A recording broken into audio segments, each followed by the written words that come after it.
Hello friends, आपका स्वागत है आपके अपने यूट्यूब चैनल में। तो आइए फ्रेंड्स, हम लोग इस वीडियो में केसी सिन्हा का एक्सरसाइज 7.3 को आज हम लोग शुरू करेंगे। ठीक है फ्रेंड्स, आज का जो वीडियो है ये 11वां वीडियो है निर्देशांक ज्यामिति का। इसके पहले 10 वीडियो अपलोड हो चुका है। यहाँ से देखिएगा, इसमें हम लोग को जो फार्मूला पढ़ना है उसे हम लोग थोड़ा जान लेते हैं।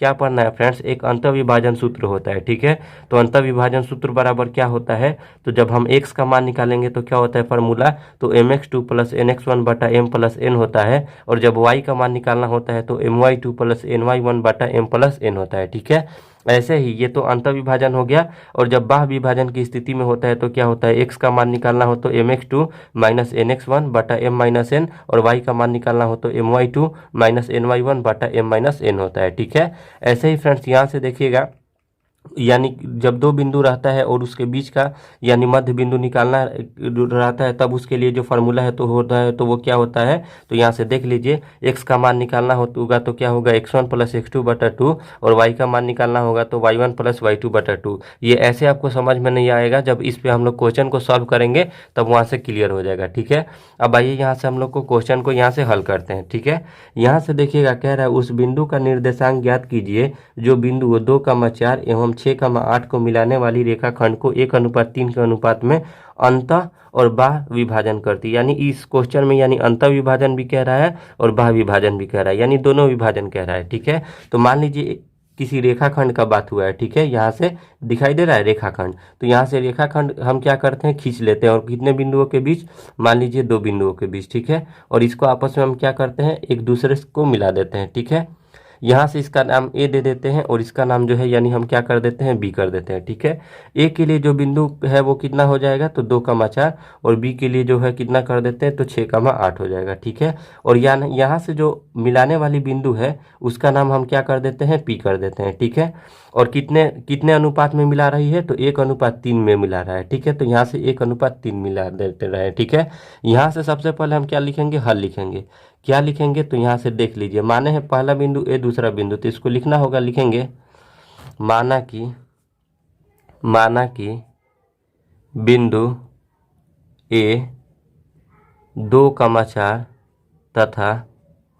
तथा बिंदु बी 6,8 को मिलाने वाली रेखाखंड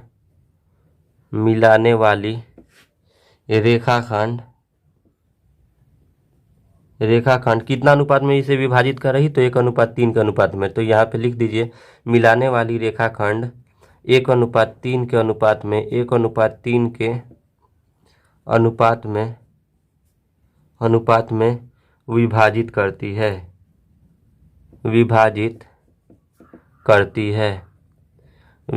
करती है। यहाँ तक क्लियर हो गया।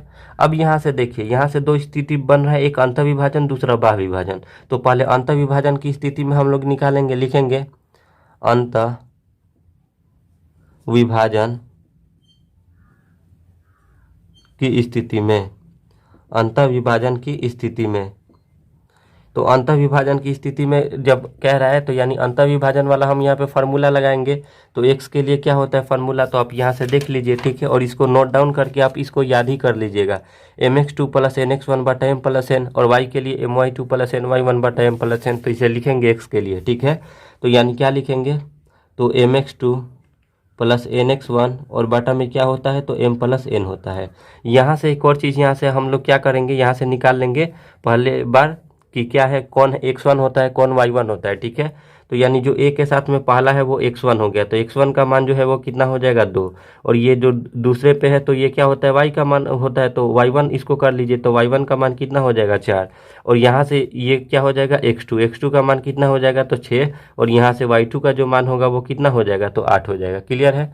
यहाँ से अब देखिएगा, अब इस पे हम लोग मान पुट करेंगे। ठीक है, अब यहाँ से देखिए, अब m और n का बात आया, तो m का जो मान होगा यहाँ पे लिख दे रहे हैं, m का जो मान होगा ये पहले वाला कहलाता है। ठीक है, तो m का मान 1 हो गया और n का जो मान होगा वो कितना हो जाएगा, तो 3 हो जाएगा। ठीक है, तो m का बात हुआ, तो m के जगह पे कितना रखेंगे, 1 गुना x2 का मान देख लीजिए कितना है, 6 प्लस है तो प्लस, एन के जगह पे कितना रखेंगे 3, और x1 का मान कितना है 2 है तो 2, बटा है तो बटा, m प्लस n कहने का मतलब क्या हुआ फ्रेंड्स, तो 1 और प्लस 3, क्योंकि m का मान 1 और n का मान 3 है। 6 में 1 से गुना करेंगे तो 6 होगा, प्लस है तो प्लस, 3 में 2 से गुना करेंगे तो कितना होगा 6, और 3 और 1 जोड़ देंगे तो कितना होगा 4, 6 और 6 कितना हो जाएगा 12 बटा 4, 4 से इसको काटेंगे तो कितना बार में हो जाएगा, ये 3 बार में। तो ये जो आया 3, ये किसका मान है, x का मान। अब यहाँ से हम तो y का भी मान निकालेंगे तो क्या होगा, फार्मूला तो my2 प्लस ny1, और बाटा में क्या होता है तो m प्लस n होता है, ठीक है। अब यहाँ से क्या करेंगे, m का मान यहाँ से देख लीजिए कितना है तो 3 है, ठीक है, और y2 का मान यहाँ से देखिए कितना है तो 8 है, प्लस है तो प्लस कर दिए। अब n का मान कितना है तो आप कहिएगा 3 है, ठीक है।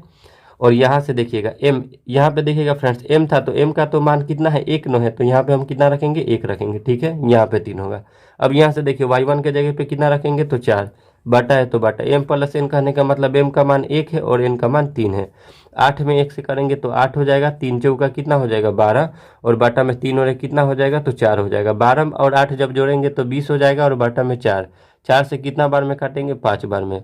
तो यहाँ से अंत विभाजन की स्थिति में जो इसका x और y का मान आया वो कितना आया, तो आप कह सकते हैं x और y का जो मान आया वो x के लिए 3 आया है और y के लिए 5 आया है। तो ये हो गया, ठीक है। अब हम चलते हैं बाह्य विभाजन की स्थिति में। क्या फ्रेंड्स, जब बाह्य विभाजन करता हो, क्योंकि दोनों निकालना है, तो लिखेंगे बाह्य विभाजन की स्थिति में, बाह्य विभाजन की स्थिति में। तो आइए यहाँ से बाह्य विभाजन की स्थिति में तो वही होगा, एक्स वाई जो है वही होगा, केवल जो फार्मूला है वो चेंज हो जाता है। क्या हो जाता है, जो प्लस में था वो माइनस में कर देंगे। तो एक्स का मान निकालेंगे तो क्या होता है, तो mx2 माइनस nx1, और बाटा में क्या होता है तो m माइनस n होता है। m का मान कितना है तो कहिएगा 1, और यहाँ से x2 का मान हम ऊपर की ओर देख रहे हैं, ठीक है। तो x2 का मान कितना है 6, माइनस है तो माइनस, यहाँ से देखिए n का मान कितना है तो 3 है, ठीक है। उसके बाद गुणा, फिर कितना है x1, तो x1 का मान यहाँ से देख लीजिए कितना है 2 है। अब m माइनस n कहने का मतलब m का मान 1 है और n का मान 3 है। अब यहाँ से देखिए 6 एकम कितना हो जाएगा 6, माइनस है तो माइनस, 3 दूनी कितना हो जाएगा 6, और बटा 1 में से जब 3 जाएगा तो कितना होगा -2। जब 6 माइनस का 6 प्लस का 6 क्या हुआ, आपस में कट गया, यानी ऊपर में 0 बचा और यहाँ पे -2, यानी कहने का मतलब 0 में -2 से भाग करेंगे तो 0 हो गया। अब यहाँ से y का मान निकालेंगे, ठीक है, बाह्य विभाजन की स्थिति में। तो क्या होता है फार्मूला, तो my2 माइनस ny1, और बाटा में क्या होता है तो m माइनस n, यही ना होता है। अब m का मान कितना है तो 1 है। अब यहाँ से y2 का मान देखेंगे तो y2 का मान 8 है, माइनस है तो माइनस, n का मान 3 है, और y1 का मान कितना है तो यहाँ से 4 है। अब m माइनस n कहने का मतलब 1 में से 3 को घटाएंगे, 8 एकम कितना हो गया तो 8 हो गया, 3 चौका कितना हो गया 12, और बाटा 1 में से जब 3 जाएगा तो कितना होगा तो -2, 8 में से जब 12 जाएगा तो माइनस का 4 हो जाएगा, और इधर माइनस का 2, यानी माइनस से माइनस कट गया, 2 दूनी के 4 हो गया, ठीक है। यहाँ पे कितना हो गया 2। तो आप कह सकते हैं x और y का जो मान आया वो कितना आया तो 0,2 आया। कब, जब बाह्य विभाजन की स्थिति में होगा तब, ठीक है। आइए ऐसे ही इसको क्या करेंगे, बनाएंगे, ठीक है। आइए नेक्स्ट क्वेश्चन को सॉल्व करते हैं।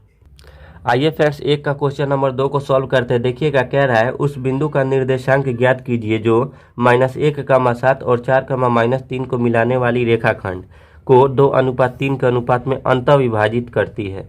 यहाँ तो क्लियर कह रहा है अंत विभाजित, तो अंत विभाजन वाला क्या करेंगे, हम यहाँ पे फार्मूला को पुट कर देंगे, ठीक है। सबसे पहले हम एक रेखाखंड का बात हो रहा है तो यहाँ से लेके यहाँ तक एक रेखाखंड को बना देते हैं, ठीक है। इसका नाम ए और इसका नाम बी दे देते हैं, ठीक है। और जो रेखाखंड को विभाजित करेगा तो मान लीजिए उसका नाम क्या कर देते हैं, पी कर देते हैं, ठीक है।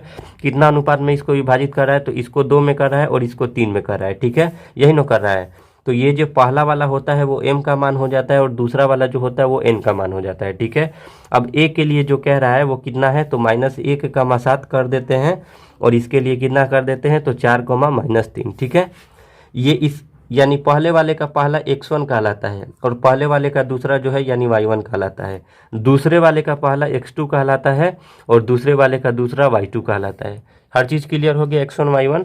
अब यहाँ से देखिए अब क्या लिखेंगे, अंत विभाजन कह रहा है, ठीक है।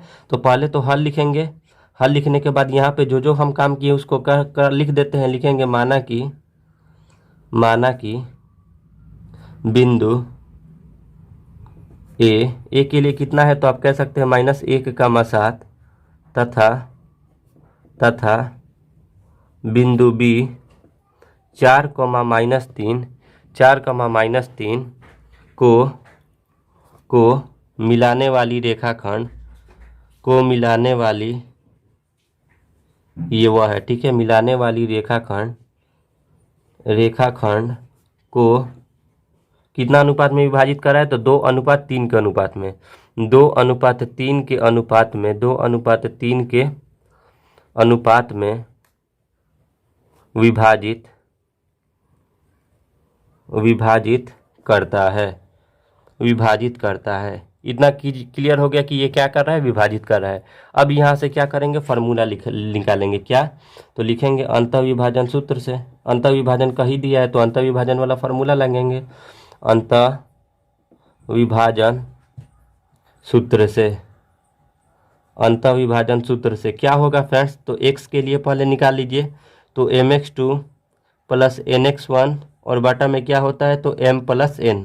यहाँ से फार्मूला पुट करना स्टार्ट कीजिए। m का मान कितना है? तो आप कह सकते हैं यानी 2 है, ठीक है। x2 का मान कितना है? तो 4 है, प्लस है तो प्लस, n का मान कितना है? तो 3 है, ठीक है। और y2 का मान यहाँ से, सॉरी यहाँ पे एक x1 है तो x1 का मान यहाँ से देख लीजिए कितना है? तो -1 है, ठीक है। बाटा है तो बाटा, m प्लस n कहने का मतलब m का मान 2 और n का मान कितना है? 3 है। तो 2 और प्लस कितना हो जाएगा? 3। अब यहाँ से गुणा कीजिए, 4 में 2 से गुणा करेंगे तो 8 हो जाएगा। और -1 में जब 3 से गुणा करेंगे तो यानी -3 होगा। और माइनस और प्लस क्या कर देंगे यहाँ पे? माइनस। और 3 और 2 कितना हो जाएगा? 5। तो कितना हो गया फ्रेंड्स? 5/5 कहने का मतलब कितना हो गया? तो 1 हो गया। तो यहाँ से x का जो मान आया वो 1 हो गया। अब यहाँ से हम y का मान निकालेंगे तो फार्मूला पुट करेंगे my2 प्लस ny1 और बटा में क्या होता है? m प्लस n होता है, ठीक है। यहाँ से देखिएगा m के लिए जो मान है वो कितना है? तो 2 है यहाँ पे, ठीक है। अब y2 के लिए देख लीजिए यहाँ पे कितना है? तो आप कहिएगा -3 प्लस है तो प्लस, n के लिए कितना है मान? तो 3 है और गुणा फिर कितना है? y1। तो y1 के लिए मान कितना है? तो 7 है। अब बाटा में m प्लस n कहने का मतलब कितना? तो 2 और प्लस 3। यहाँ से देखिए 2 में -3 से गुणा करेंगे तो -6 हो जाएगा, प्लस है तो प्लस, और 3 में 7 से गुणा करेंगे तो 21 हो जाएगा। बाटा में 3 और 2 कितना हो जाएगा? 5 हो जाएगा। -6 प्लस 21 कितना हो जाएगा? 15 और बाटा में 5, 5 से इसको काटेंगे तो कितना हो जाएगा? 3 हो जाएगा, ठीक है। अब यहाँ से थोड़ा गौर फरमाइएगा फ्रेंड्स, जो x और y का मान आया, यानी कह सकते हैं जो x और y का मान आया अंतःविभाजन की स्थिति में वो कितना आया? तो 1,3 आया, ठीक है। तो ऐसे ही यानी 1 का 3 नंबर क्वेश्चन को सॉल्व कर लीजिएगा, बिल्कुल सेम टाइप पे बनेगा। आइए 2 का 1 नंबर क्वेश्चन को सॉल्व करते हैं। फ्रेंड्स देखिएगा 2 का 1 नंबर क्वेश्चन कह रहा है कि उस बिंदुओं का निर्देशांक ज्ञात करें जो बिंदुओं 2, 3 और 6, 5 को समत्रिभाग करता है। यानी देखिए फ्रेंड्स, हम बता चुके हैं सम मतलब क्या होता है? तो बराबर होता है। त्रि मतलब 3 हो गया और भाग मतलब क्या होता है? यानी उसको भागों में बांटना, ठीक है। अब यहाँ से यानी कहने का मतलब है यानी इसको 3 भागों में हमें बांटना है, वो भी बराबर बराबर, क्योंकि सम मतलब बराबर होता है। तो आइए इसको हल करते हैं, ठीक है। तो उस बिंदु का निर्देशांक ज्ञात करना है। पहले यहाँ से हम एक रेखाखंड खींच लेते हैं ए और बी के लिए, ठीक है। यहाँ से ए हो गया और ये बी हो गया, ठीक है। इसका नाम जो है वो कितना दे देते हैं? ए के लिए 2, 3 और इसका जो निर्देशांक है कितना कर देते हैं? 6, 5 कर दिए, ठीक है। अब यहाँ से इसको 3 बराबर भागों में बांटना है। तो मान लीजिए कि यहाँ से यहाँ तक आए तो ये 1 भाग हो गया, ठीक है, ये पहला भाग हो गया। यहाँ से यहाँ तक आए तो ये मान लीजिए दूसरा भाग हो गया और यहाँ से तीसरा भाग, यानी बराबर भागों में बांटना है, ठीक है। अगर मान लीजिए यहाँ से यहाँ ये 2 सेंटीमीटर है तो यहाँ से यहाँ भी 2 सेंटीमीटर होना चाहिए, यहाँ से यहाँ भी 2 सेंटीमीटर होना चाहिए, ठीक है। अब यहाँ पे गौर फरमाइएगा ये कि मान लीजिए तो यहाँ से तो हम पहला भाग बांट दिए तो इसका नाम P कर देते हैं और इसका नाम हम Q कर देते हैं, ठीक है। तो यहाँ से थोड़ा सा गौर फरमाइएगा, जो यहाँ जब यहाँ से यहाँ चलेंगे तो यानी पहला चले तो यानी यहाँ इसके लिए m का मान जो होगा वो 1 हो जाएगा और n का मान जो होगा वो 2 होगा। क्यों होगा? कि देखिए जब यानी हम LHS की तरफ से चल रहे हैं यानी बाएं तरफ से चल रहे हैं तो यानी कितना मिल रहा है हमें? रेखाखंड 1, ठीक है। और जब दाहिने तरफ से मिल रहा है तो कितना मिल रहा है? तो यानी आप कह सकते हैं 2। और वैसे ही जब इधर से चलेंगे फिर से तो ये हमारा पहला हो गया और ये हमारा दूसरा हो गया। तो इसको कितना अनुपात में विभाजित करेगा? 2:1। और इधर से चलिएगा तो कितने भागों में बांट रहा है? तो 1 भागों में।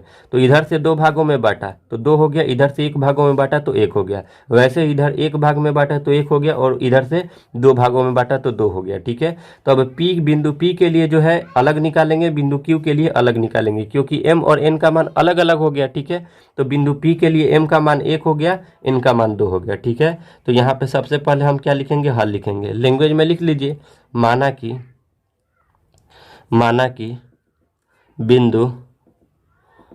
कि बिंदु ए 2,3 तथा बिंदु बी 6,5 को मिलाने वाली रेखाखंड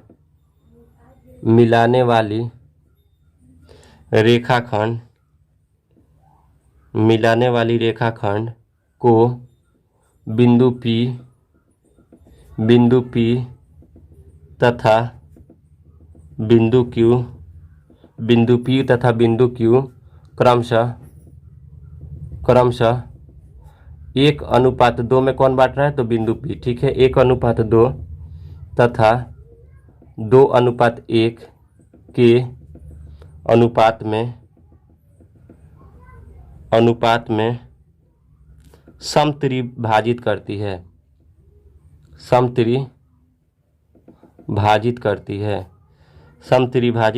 है। यहाँ तक हो गया। अब यहाँ से देखिएगा, जब समत्रिभाजित कर दिया तो अब यहाँ से देख लेते हैं। तो यहाँ से बिंदु P के लिए जो होगा वो आइए यहाँ पे लिख देते हैं। तो बिंदु P के लिए अब यहाँ पे निकालेंगे, बिंदु P का निर्देशांक जो निकालेंगे वो क्या होगा, तो बिंदु P का जो निर्देशांक निकालेंगे वो देखिए। तो ये तो अंतर्विभाजन की स्थिति वाला फॉर्मूला लगाएंगे। ठीक है, तो कैसे लगाएंगे, तो यहाँ से गौर फरमाइएगा।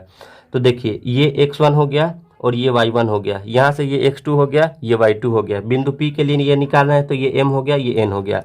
तो यानी x का मान निकालते हैं अंतर्विभाजन फार्मूला से, तो क्या होता है, तो mx2 प्लस nx1 और बाटा में क्या होता है, तो m प्लस n होता है। अब यहाँ से m का मान देखिए तो कितना है, तो 1 है, और x2 का मान देख लीजिए कितना है, तो ये x1 हो गया और ये x2 हो गया। x2 का मान 6 हो जाएगा, प्लस है तो प्लस हो गया। n का मान यहाँ से देख लीजिए कितना है, 2 है, और x1 का मान कितना हो जाएगा, तो 2 हो जाएगा। बाटा है तो बाटा हो गया m प्लस n कहने का मतलब कितना हो जाएगा फ्रेंड्स, तो आप कह सकते हैं 1 और प्लस 2। ठीक है, यहाँ से हल करेंगे, 6 एकम कितना हो जाएगा, 6, और 2 दूनी के कितना हो जाएगा, 4, और 2 और 1 जब जोड़ेंगे तो कितना हो जाएगा, 3, 6 और 4 कितना हो जाएगा, 10, और बाटा में 3। तो x का जो वैल्यू आया वो कितना आया, तो आप कह सकते हैं 10/3 आया। ठीक है, अब यहाँ से y का मान निकालेंगे, तो y का मान निकालेंगे तो क्या होगा, तो my2 प्लस ny1 और बाटा में क्या होता है, तो m प्लस n, यही ना होता है। अब यहाँ से m का मान कितना है, तो 1 है। ठीक है, और y2 का मान कितना है, तो आप कह सकते हैं 5 है, प्लस है तो प्लस, n का मान कितना है, तो 2 है, और y1 का मान कितना है, 3 है। m प्लस n कहने का मतलब 1 प्लस 2 हो जाएगा। ठीक है, 5 एकम कितना हो जाएगा, 5, और 2 तिये कितना हो जाएगा, 6, और बटा 2 और 1 कितना हो जाएगा, 3, 6 5 कितना हो जाएगा, तो 11/3। तो यानी बिंदु P का जो निर्देशांक आया, तो यहाँ पे लिख लीजिए, इसलिए बिंदु P का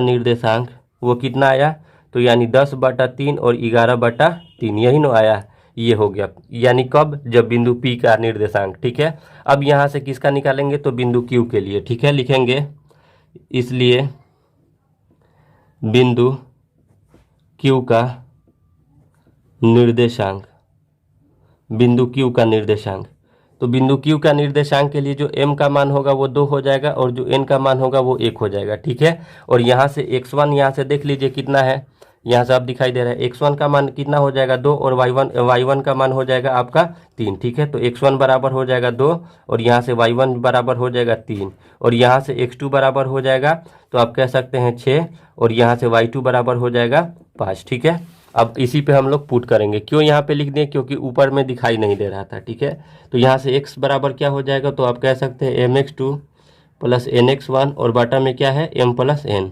अब यहाँ से m के जगह पे कितना रखेंगे, तो आप कह सकते हैं 2, x2 के जगह पे कितना रखेंगे, तो यानी 6, प्लस है तो प्लस, n के जगह पे कितना रखेंगे, तो 1, और x1 के जगह पे कितना रखेंगे, 2, बाटा है तो बाटा, m प्लस n कहने का मतलब कितना, तो 2 + 1 हो जाएगा। ठीक है, तो 6 दूनी के कितना हो गया, 12, और प्लस 1 दूनी के कितना हो गया, 2, और बटा 2 और 1 कितना हो गया, 3, 12 और 2 कितना हो जाएगा, तो 14/3 हो जाएगा। ठीक है, तो ये x का मान आ गया। ठीक है, कौन से बिंदु के लिए, तो बिंदु Q के लिए। ठीक है, अब यहाँ से y का मान निकालेंगे, तो क्या हो जाएगा, तो my2 प्लस ny1 और बाटा में क्या होता है, तो m प्लस n होता है। ठीक है, अब यहाँ से देखिएगा m के लिए मान कितना है, तो 2 है, y2 कहने का मतलब कितना है, तो आप कह सकते हैं 5 है, प्लस है तो प्लस, n के लिए मान कितना है तो 1 है, और y1 के लिए मान कितना है 3 है, बटा m प्लस n कहने का मतलब 2 + 1 हो गया, 2 × 5 कितना हो गया 10, और प्लस 3 एकम कितना हो गया 3, और बटा 2 एक कितना हो गया 3, 10 और 3 कितना हो गया तो 13/3 हो गया।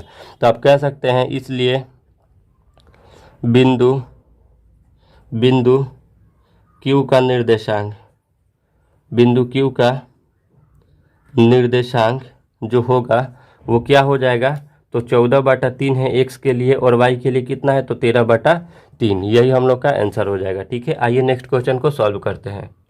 आइए फ्रेंड्स 3 का 1 नंबर क्वेश्चन को सॉल्व करते हैं। 2 का 2 नंबर बिल्कुल सेम टाइप का है, बन जाएगा। ठीक है, तो 3 का 1 नंबर कह रहा है क्वेश्चन, ए और बी के निर्देशांक क्रमशः 1,2 और 2,3 है। यदि पी रेखाखंड ए बी पर इस प्रकार स्थित है कि ए पी बटा पी बी बराबर 4/3, तो पी का निर्देशांक ज्ञात करना है। ठीक है, किसका निर्देशांक, पी का निर्देशांक। तो यानी जिस तरह क्वेश्चन कह रहा है हम उसे करेंगे। ठीक है, ए और बी का निर्देशांक दे रखा है, तो हम यहाँ पे एक रेखाखंड कर लेते हैं, खींच लेते हैं, और यहाँ से ए कर देते हैं इसको, और इसको बी कर देते हैं। ए के लिए जो इसका निर्देशांक है वो कितना है तो 1,2, और इसके लिए कितना है बी के लिए तो 2,3 है। ठीक है, अब यहाँ पे कह रहा है यदि पी रेखाखंड ए बी पर इस प्रकार स्थित है कि ए पी बटा पी बी, यानी यहाँ से ए पी हो रहा है, उसके बाद पी बी हो जा रहा है, यानी कहने का मतलब यहाँ पे पी बिंदु है तभी तो हो रहा है ए पी, और यहाँ से पी बी, तो इसको यानी ए पी को यानी 4 अनुपात में बांट रहा है, और इसको 3 अनुपात में बांट रहा है। तो 4:3 के अनुपात में दोनों को आपस में बांट दिया।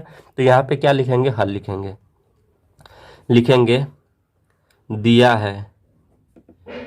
है। इसमें तो दे रखा है ए का नियामक कितना दे रखा था तो 1,2। ठीक है, और यहाँ से बी नियामक के लिए कितना दे रखा था, तो आप कह सकते हैं 2,3 दे रखा था। ठीक है, और ए पी और पी बी कहने का मतलब ये वाला जो है एम का मान हो जाएगा। तो यहाँ पे लिख दीजिए m बराबर कितना हो जाएगा 4, और n बराबर कितना हो जाएगा यहाँ पे 3, और x1 y1 का भी यहाँ पे मान लिख दे रहे हैं। तो x1 बराबर कितना हो जाएगा तो 1, और यहाँ से y1 बराबर कितना हो जाएगा तो कह सकते हैं यहाँ से 2। ठीक है, अब यहाँ से x2 का जो मान होगा वो कितना होगा तो 2 हो जाएगा, और y2 का जो मान होगा वो कितना हो जाएगा तो 3 हो गया। अब यहाँ से क्या करेंगे, यानी अंतःविभाजन वाला फॉर्मूला लगाएंगे। क्या होगा तो अंतःविभाजन सूत्र से तो क्या हो जाएगा फ्रेंड्स, x के लिए जो फार्मूला होता है वो क्या होता है तो mx2 + nx1, और बाटा में क्या होता है तो m + n होता है। m के मान यहाँ से देख लीजिए कितना है 4, और x2 का मान देख लीजिए कितना है 2, प्लस है तो प्लस, n का मान देख लीजिए कितना है 3, और x1 का मान कितना है तो 1, बाटा m + n कहने का मतलब कितना तो 4 + 3 हो जाएगा। तो 4 दूनी के कितना हो गया 8, और प्लस 3 एकम कितना हो गया 3, और बाटा में 4 और 3 कितना हो गया 7 हो गया। ठीक है, तो 8 और 3 कितना हो गया तो 11/7, ये x का मान हो गया। ठीक है, अब यहाँ से देखिए, अब यहाँ से y का मान निकालेंगे। तो y का मान निकालेंगे तो हो जाएगा my2 + ny1, और बाटा में m + n, ये तो फार्मूला ही होता है। यहाँ से m का मान देख लीजिए कितना है 4, और y2 का मान देख लीजिए कितना है तो 3, प्लस है तो प्लस, n का मान कितना है तो 3, और y1 का मान कितना है तो 2, और बाटा में m + n कहने का मतलब कितना हो जाएगा 4 + 3, 4 3 कितना हो गया 12, और प्लस 3 दूनी हो गया 6, और 4 और 3 कितना हो गया 7, 12 और 6 कितना हो जाएगा 18, और बाटा में 7 हो जाएगा। तो आप लिख सकते हैं इसलिए बिंदु P